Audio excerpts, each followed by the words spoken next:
सिंचन विभागाची कार्यालय मराठवाड्यातून हलवण्यात आली आहेत। 5 कार्यालय नाशिक आणि अहिल्यानगरमध्ये हलवण्यात आली आहेत। सिंचनाचा अनुशेष असताना कार्यालय स्थलांतरित करण्यात आली आहेत। त्या ऑफिसमध्ये कामच होत नव्हतं असं विखे पाटलांनी म्हटलंय।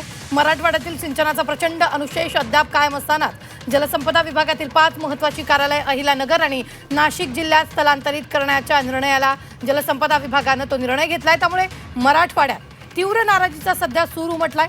जलतज्ञांनी या निर्णयावर संताप व्यक्त करत कार्यालय पळवली, उद्या पाणीही पळवतील असा गंभीर आरोप केलेला आहे।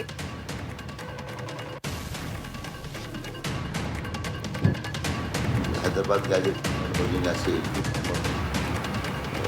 काही तर ही दृश्य आपण सध्या पाहतोय ती म्हणजेच विखे पाटलांनी आरोप फेटाळलेले आहेत।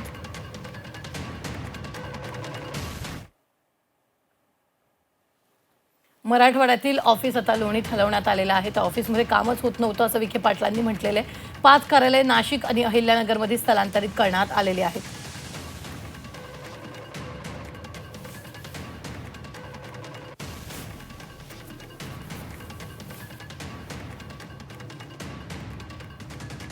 तिथं जर मी तुम्हाला आता आज वेळ नाही आहे, स्वतंत्रपणे तुम्हाला मी चर्चा करेल की काहीच काम नव्हतं, फक्त तिथल्या संबंधित अधिकाऱ्यांची सोय होण्यासाठी कार्यालय होती फक्त। आता मागच्या 5 वर्षात तुम्हाला जर आकडेवारी पाहिली काय काम केलं, त्या कार्यालयात काय काम झाली, किती टक्के काम झालं, किती टक्के काम शिल्लक होतं, याचा फार बारकाईने अभ्यास करून हा निर्णय झाला।